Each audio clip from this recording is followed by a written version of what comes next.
you from? What's your... I was born in Laval. I had the privilege, when I was younger, to travel abroad for a year. And that kind of blew the soap bubble of what it would be like growing up in a suburb, as a Franco-Canadian girl. My younger brother's a lot more Francophone than I am. Francophone identity more, and I gravitated more to English Quebecer identity. What does that mean? And You're Franco? yeah, Your last name is Taylor? yeah. Your father's a Francophone? No, my father's from England, but I was brought up in the French culture, in the French language, in the French school system. Well, I think it's more in a subtle way about like humor and who your friends are, and he's a lot more French Canadian. It's cool.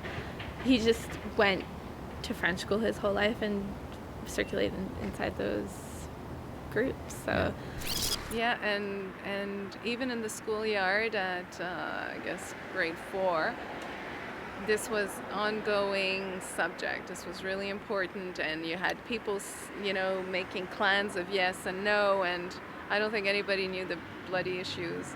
But we all reflected our parents' views. At least I observed it. I don't know that I felt that way, but I observed it. And I just don't have the vocabulary. I mean, I went to a Jewish day school, and French was like on the back burner. It was the third thing, and even the French teacher knew that she didn't have to spend as much time.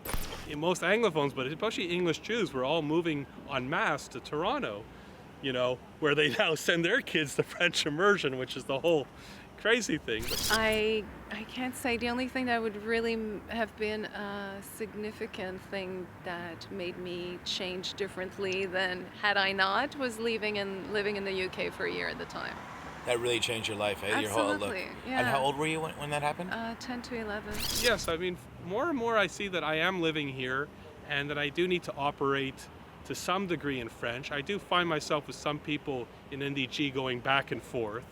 There's a lot of that Franglais or that, changing in mid-sentence, and I gotten to enjoy that. It's starting to become, I would say romantic, but it's definitely engaging and challenging, But I guess what I want to say, the reason it changed me is because I could not stay insulated, isolated, encapsulated in what a homogenic French culture, what would you call it, like two-kid family would look like. It wasn't my story, so I felt like an outsider. So I guess maybe this feeling like an outsider for so long was putting me on the quest of keeping to seek inside what is me. Yeah. And why does this feel so funny? Yeah.